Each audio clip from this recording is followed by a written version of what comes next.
I have constant pain in my hands because I'm typing all day on my computer at work, and when I'm not on my computer, I'm texting on my phone, and I just want to know, how do I know if it's carpal tunnel, and how do I get rid of it?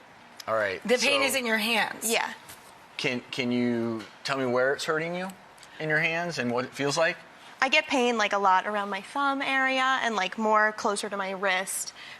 Going like this sometimes relieves a little bit of the pain, but it's and some numbness and tingling at times? Yes. And so, are you familiar with what carpal tunnel syndrome is? Not really. There's this area in your wrist, it's called the carpal tunnel.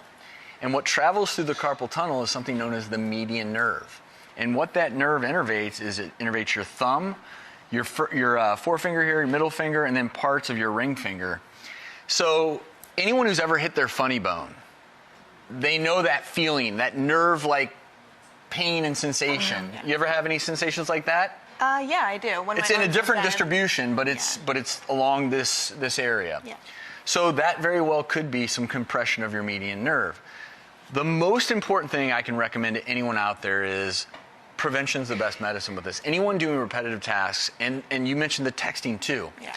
Because the same thing, theoretically, if you do text neck over a period of time, you can end up with pinched nerves in your neck as well. So I tell anyone who does repetitive tasks, every 15 minutes or so, just get up, stand up, stretch your wrist. Because believe it or not, a lot of times if your wrists are always, or your hands always below your wrist, if you think about it, that little tunnel where that nerve travels, you're closing it off, and that nerve can get compressed.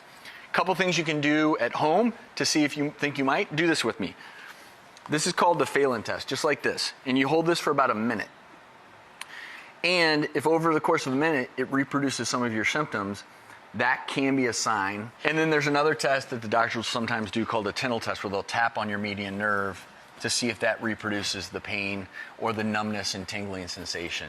Well, how do you fix carpal tunnel? So the good news is, in many cases, just some rehab, constant stretching, sometimes a little brace for your wrist can help.